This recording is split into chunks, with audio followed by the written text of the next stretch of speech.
Hi, everyone. Welcome to God Encounters Salvation Testimonies. We have a great show for you tonight. Tonight, you're going to hear words of hope and encouragement and words that will stir up the passion of your first love. If you remember Juanita from a few weeks ago, we interviewed her and heard, wow, praise the Lord, a great testimony on how God delivered her from her addictions. And this is her husband tonight sharing another perspective of how God moved into their family and just did a renovation for his glory. So, as I introduce our guest, please go ahead and subscribe, click that little bell for notifications, and share this with a friend. Well, we welcome Gilbert Gallegos. Did I pronounce it right? Yeah, it's good. It's Gallegos. So, No, yeah, it's I'm fine. trying. I'm going to get it right. Between my Spanish friends and my Ukrainian friends, and then I have French friends, I'm like, I'm going to get these accents right. You get it. You just got to work at it a little bit, but you'll get it. Yeah, because I don't quit. I will get it. Well, Gilbert, thank you so much for taking the time to be here and to share your story with us tonight and with our studio audience. We certainly appreciate it. Yes, you're welcome. Thank you for having me, Anita. You're so welcome. My husband and I just love you and your whole family and the whole Naples family down there. We feel like we're just part of y'all. Yeah, they're We don't they're awesome here.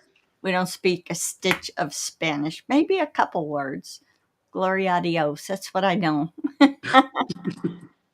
Well, let's just get into it. Gilbert, why don't you go ahead and share a little bit about who you are, where you're from, like how you grew up, just some of those things that came into your life or kind of brought you along the way into that personal relationship with our Lord Jesus Christ. And we're not in a hurry. I like details. Your wife got into it just a little bit, but never shared like your side of the story. And we're all excited to hear about that because I know what an awesome man of God you are today. Yeah. So I was born here. I was born in Fort Myers, Florida. I was raised in Naples. And I was delivered from drug addiction. Um, I started at a very young age. My teenage years. I started off small, smoking pot, drinking, and as I got older, I got into more drugs. I got into cocaine, ecstasy, mushrooms, just the list goes on and on and on. Mhm. And as I got older, just things just started to get worse and worse and worse. And I got to the point where I just wasn't right. I was just always doing drugs all the time. Well, was it in your family? Did your mom and dad use, or your brothers and sisters? No, yeah, my brothers. I have five brothers. My older brothers. It was around the family, but it Mhm. was it was mostly just because I enjoyed doing it. I Yeah. it just I was always proud of it. When people would ask me, I would be proud of it. I'd be proud to say, yes, I do coke, yes, I drink, and that's just who I am. Wow.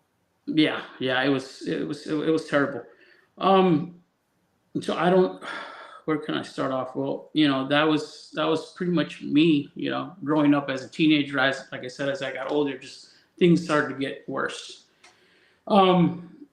Then I met my wife. At the time, it was my girlfriend, and that's where some things started to change. Well, hold on. Wait. Look, go it's okay, we're gonna take our time because I will dig for the details. So Um, you grew up and you were kinda proud of your drug use. right? Yes. Kind of flaunting it. Were there gang affiliations or anything like that around? Yeah, I grew up. When I grew up, I grew up a lot of. You, s- my father and my mom split up. I was raised up by my dad. Mhm. So my dad would always be working. So I would hang up with a lot of friends. It Mm, was gang related, and that's what mostly brought me to my drug addiction. yeah. So yeah, In with the wrong crowd. yes, yes. Did you almost were there any events during that time that almost threatened your life or anything? Oh Did you yeah. ever overdose? Um, I always felt this is the thing. I would always, yeah. I mean, there would be times where I started mixing cocaine with pills. I got really into doing a lot of pills.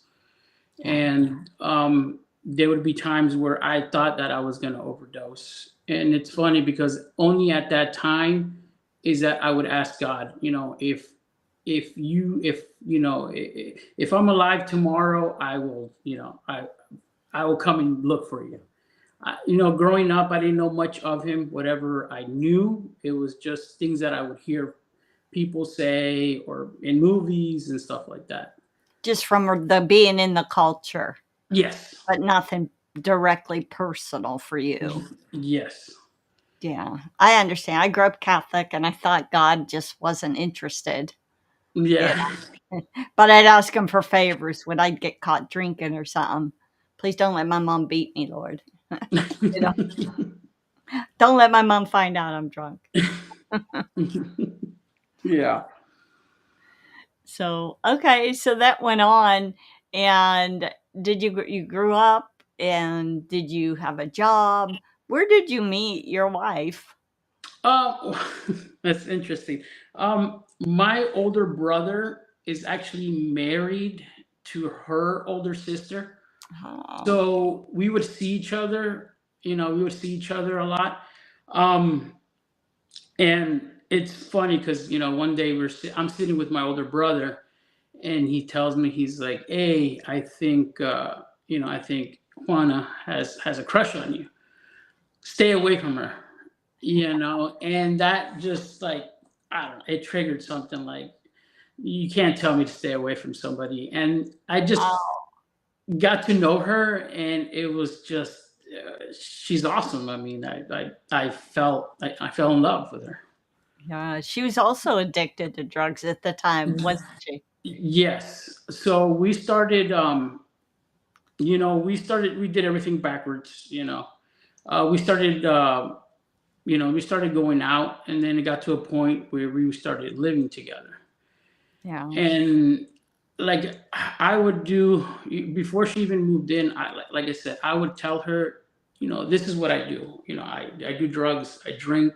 There's sometimes where I'll come home 3, 4 in the morning. That's just who I am. I can't. That's just it. Either you accept me, or this can't. We can't see each other anymore. And she accepted me like that. That's awesome. Now, that I think about it, I wouldn't accept somebody like that. It's just a miracle. I just want everyone who will watch this to understand what a miracle you guys are today because how you got together and like God brought the whole family out together intact. That doesn't always happen. No, no, no, no, no, no, it doesn't. All right. So Um, you guys were married and how did it go?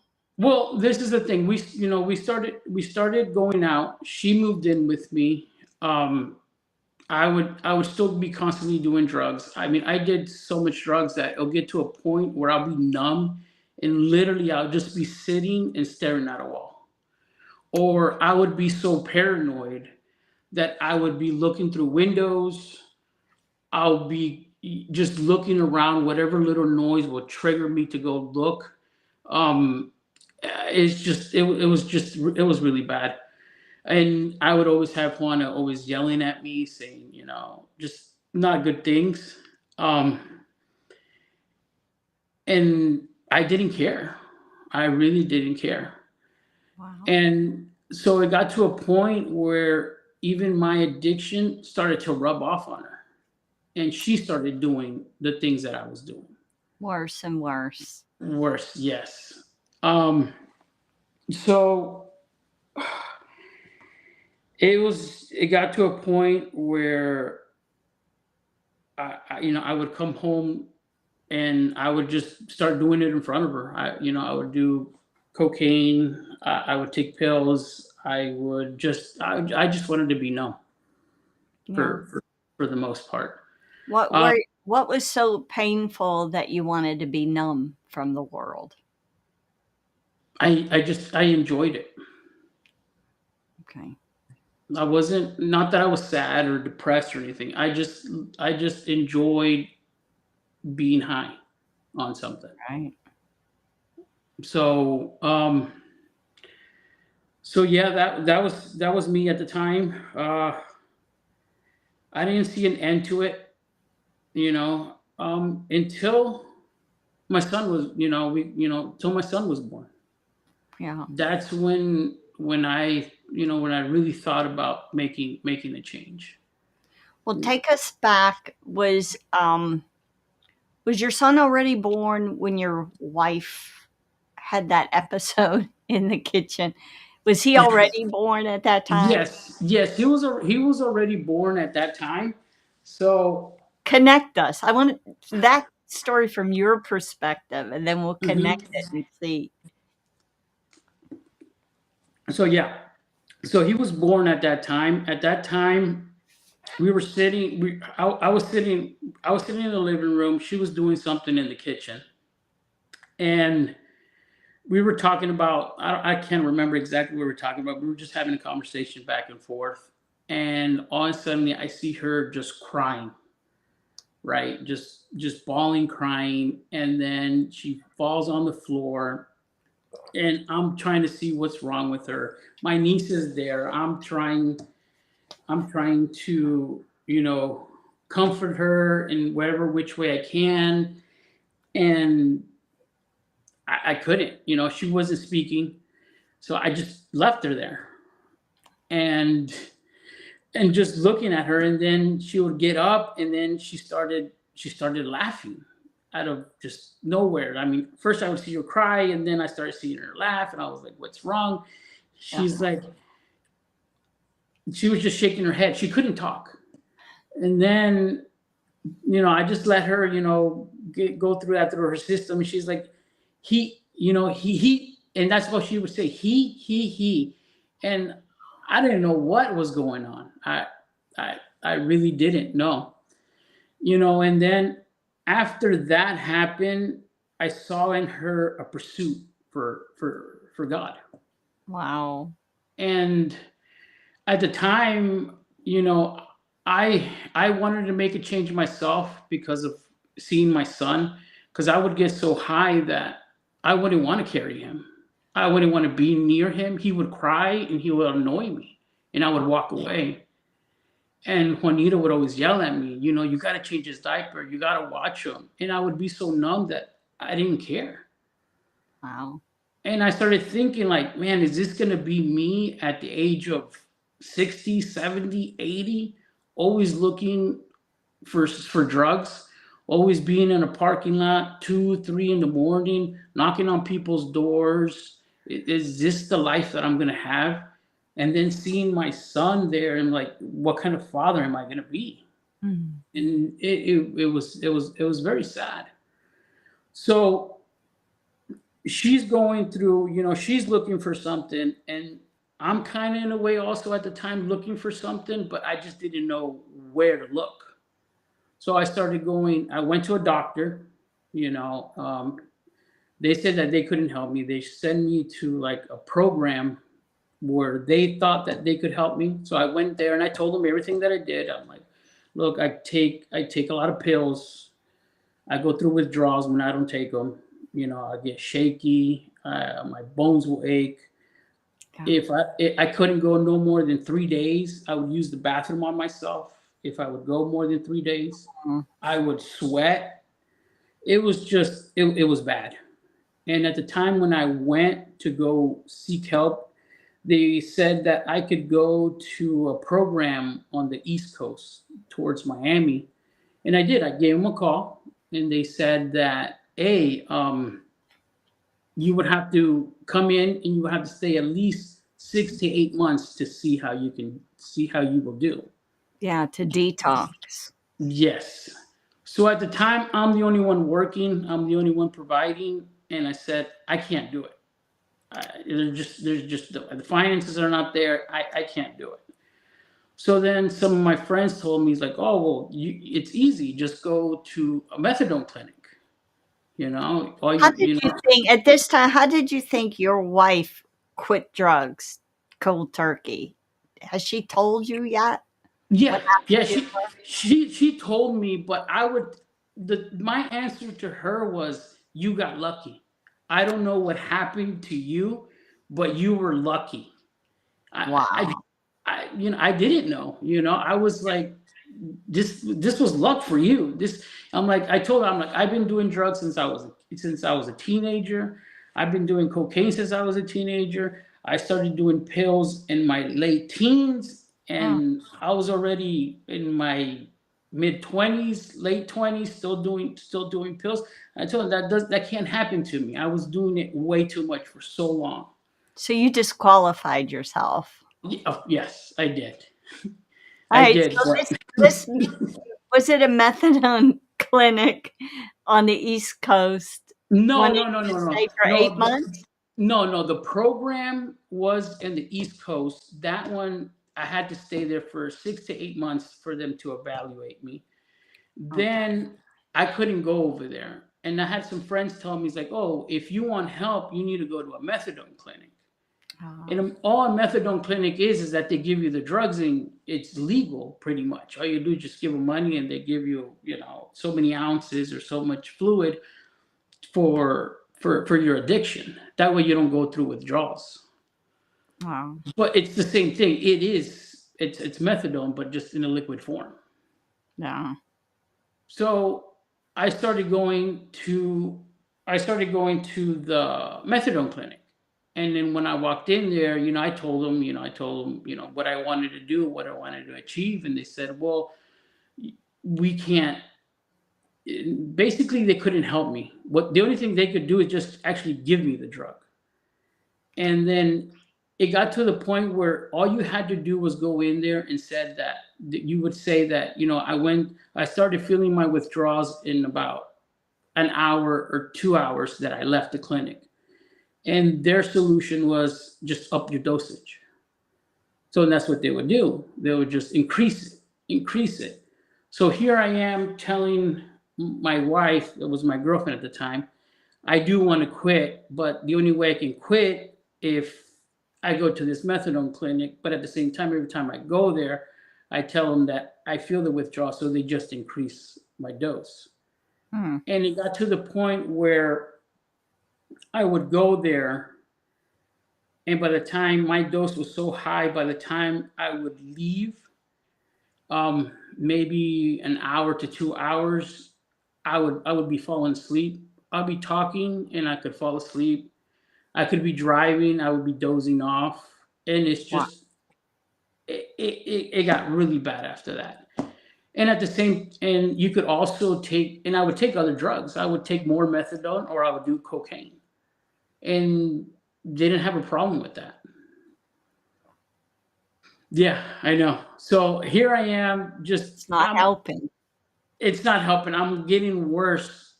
Even I'm going to this clinic, and everything is just getting worse. Hmm. So one day I get out of work, and I see, I open the door, and I see Juana. She's sitting there. She's like, "Look, I spoke to a friend, Irene. She was telling me, about, these people, and, this preaching, and let's sit down and watch it together." And I was like, "Sure, why not?" So we're sitting down in the living room watching, watching a pastor just speak about healing. Mm-hmm. So we watched the whole video, and she's like, you know what? Let's sit down. Let's try it.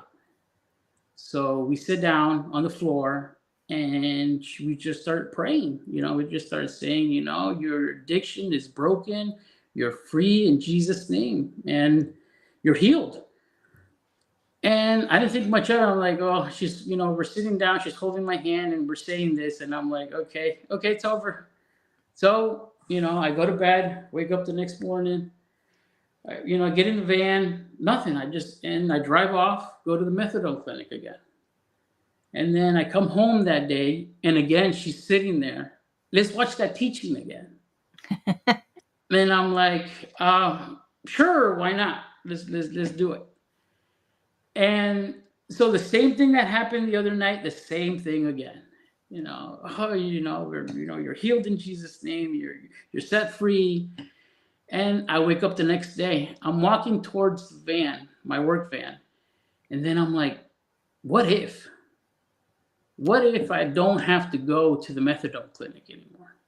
So I get in the van, I sit down, and I just start thinking about it. I'm like, what if? I turn it on, and I don't go that day. I don't go the next day. And here comes the third day. And by the third day, I couldn't go more than 3 days. I'm like, oh, here it comes. Uh-huh. Here comes the withdrawals. Here comes the shakiness. Here comes the sweats. Here comes everything. And the third day, nothing came. Wow. The fourth day, nothing. I was good. By the fifth day, the only thing I was going through was sweats and just really minor headaches here and there. And when that happened, I was like, wait a minute, there's something up here. I didn't want to do methadone. I didn't want to do any other pills. I didn't have the urge to do cocaine. I didn't have the urge to drink. And in my mind, I was like, what is going on with me? I've never felt like this. I've never felt sober for so many days. What is going on? I had so many questions, and I did not have answers. I had one answer, yes, I got set free, but that's it. That's all I knew.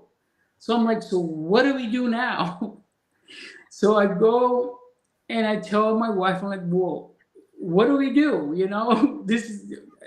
I haven't gone, and I love it. She didn't believe me, and I don't blame her for not believing me because I would lie a lot. Yeah. So, yeah, when I think about it, it's just it's amazing. Oh, So it's an amazing story. You guys are I love you both so much. so we get, so we started, Juana started talking to Irene. She's like, oh, you need to go see Jake and Christina. So Juana's like, okay, we get to see these people. These people are connected. They're gonna show us, or I don't know if she said show us, or just we need to go see them. And I was like, okay, I want to go see them because I want to know what's going on also. So we sit down with them, and they're going off with stuff that I have no idea what they're talking about. At the time, I was like, they were saying certain things. I thought they were crazy at first. I didn't know much about God, like I said before. So when they were telling me stuff that, this is God moving, and I'm like, and I believed it because it is, because here I am. I would always go through withdrawals, and here I am fine. Like I said, I would get sweats, I would get headaches here and there, but that was it. Yeah. So sitting down with them, and then just them teaching us, and not just them, but the whole team. Yeah. But I just grew, really close with Jake. He was the person that was discipling me. Yeah. And the way that they would teach me the dominion that we have, that we carry. So when I was going through the sweats and the headaches, I thought it was God reminding me, like, I freed you, but not all the way. I left this on you Oh, so you could remember. That way, you know. But when they teach me about dominion and what we have with Christ, no. So I started speaking to my body. No, I will not accept having sweats. I will not accept having headaches. And it went away. so it wasn't So God reminding you. It was more like the addiction, the enemy trying to hold on to exactly, but at the place. time, I don't know what, at the time, I don't. That's what I thought. That was my mentality. It's like, Yeah. oh, it's left something here to remind you, but it wasn't true. And one of the things that happened also when I was getting set free, I would have, friends, family members know what you're feeling right now. It's not true. It's like you're gonna get withdrawals. Eventually, you're gonna get them. And it was just the enemies just saying that, and it would always remind me, and it would always be around me. That was the amazing part. It would be around me, and I didn't want it. I was just like, no, I don't want it. I don't need it. And it's amazing. It's just wow. It's awesome. Wow. God continues just to I know it's like your whole life becomes a testimony that unfolds of his goodness, right? Yes. So that's so good. Um, do you want to just look at the camera? There are people out there that are on drugs, and I worked at a woman's home and preached Hmm. at a men's home. People coming out of destructive lifestyles, and that was one thing they were so afraid of is going through like alcohol, the DTs, and the withdrawals, right? But I saw God do amazing things in their lives that they never really had to suffer at all. Very, if any, very minimal, like you. But the people that are out there, I want you to give them hope. Maybe they're playing with it, and it's just time to stop. Speak to them, tell them. Okay. Yeah. So I speak to whoever is listening or that's gonna listen. There's hope out there. I know that you might be going, you might be thinking like, no, this is it for me, this is my lifestyle. I've been doing it for so long, but there's hope. There's Jesus is the hope. He can set you free, but there has to be a willingness of your part. You have to also put the effort in and just believe and go through it. There's always time to make a change. Always remember that no matter how far you're in the hole, everything's falling apart, there's hope, and his name is Jesus. Just reach out and he'll help you. And when he does, he's going to change your world. It's going to be so awesome. You'll see. That's awesome. So that's great. I know you're connected down there in Naples with Dominion Life Mission. Yes. Tell us, like, what I know how many children do you have now? I have two. So I You have have two. Sebastian, he's the oldest, and Irene, she's Aw, and I love them to pieces. So beautiful, beautiful children. Well, you're just a beautiful family. So you're raising your kids up in this. Can you imagine? Your kids never have to go through anything like that to know their authority and their dominion in Christ, that they can walk through life free. yes. Awesome. Well, is there anything else you'd like to share in closing? No, I think I'm good. So you're thank you again for taking the time. Yeah, no I problem. love your testimony, and it's going to minister hope to many trying to do it your own to actually considering. When your wife was saying, let's watch it again, I mean, she's so sweet. That's kind of how I do Jerry when we first got married. probably 11 years ago. Well, let's watch this. Now let's watch this again, and then the lights start going on. Oh, maybe. I'm like, oh, that's good when he would get it. So I want to thank you. Let's say goodnight to our studio audience, everyone. Thank you for watching us. Don't forget to share it, like, subscribe, click the bell for notifications so you don't miss the next testimony.